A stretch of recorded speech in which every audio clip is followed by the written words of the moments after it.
Cet article parle d'une découverte toute récente dans le sud de l'Amazonie, le Haut Tapajós, qui est une rivière donc affluente de l'Amazone.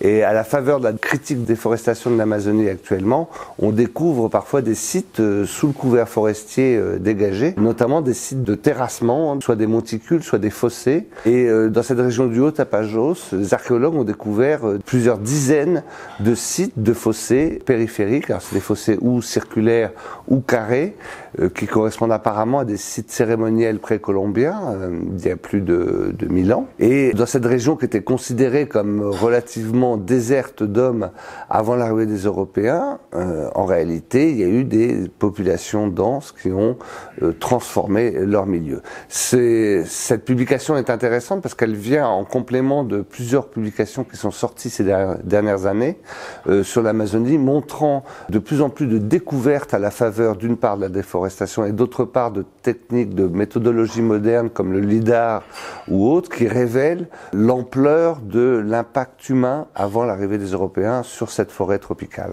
Il y a eu une révolution scientifique en Amazonie depuis une trentaine d'années. Le jour où on a arrêté de se voiler la face avec des préjugés occidentaux et de penser que la sauvagerie supposée de la forêt se répercuter sur les hommes qui auraient été aussi des sauvages avant l'arrivée des Européens. Cette image a un peu envahi les esprits des Occidentaux, tant grand public que scientifique, pendant des décennies, et on n'imaginait pas que des grandes populations, des grandes civilisations avaient pu occuper cette forêt tropicale humide. Jusqu'au jour où on a voulu vérifier cette assertion, et on s'est aperçu qu'en réalité, il y avait eu des populations denses, structurées, riches, aussi en Amazonie. Et depuis 30 ans, chaque année apporte son lot de découvertes stupéfiantes, remarquables, qui changent complètement notre vision de l'homme et la forêt tropicale.